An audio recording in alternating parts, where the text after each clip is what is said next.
For today's video mga katrops, panibagong araw, panibagong luto, serya na naman tayo ngayon. At dahil trip namin humigop ng mainit na sabaw ngayon, kaya naman ayan, tinolang manok nga pala yung niluto ko.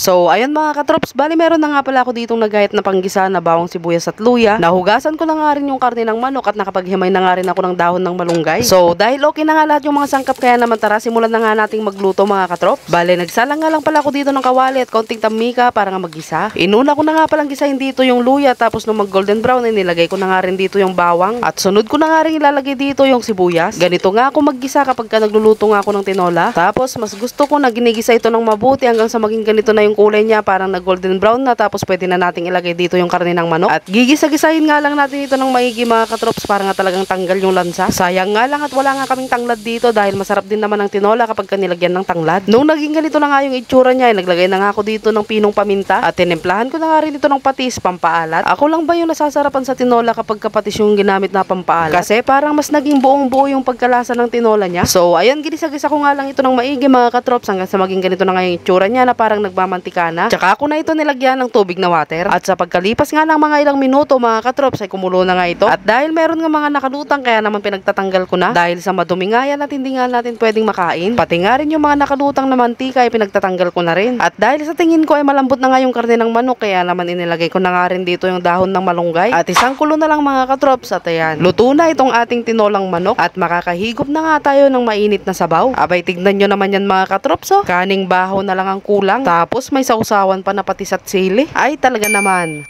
So ayun mga katrops, ayan, tara, tikman na natin itong ating nilutong tinolang manok. Ayan o.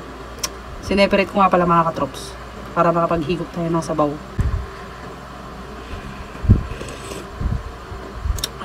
May kayo mga katrops na yung mga tayon eh.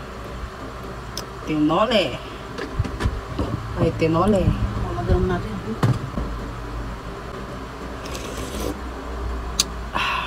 Yan o. First bite.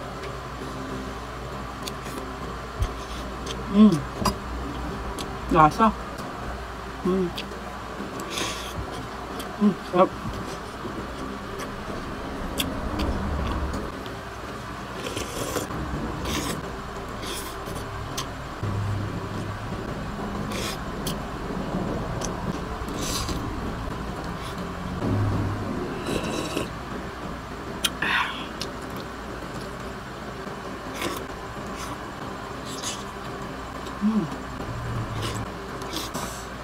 Yan o.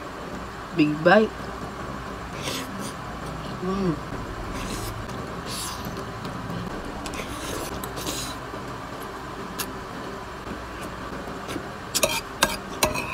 Ayan o. Last bite mga katrops. So paano ba yan mga katrops? Hanggang dito na lang itong aking vlog. Huwag nyo na rin po palang kalimutang i-like and share tong aking video. Maraming salamat sa panonood. Bye bye!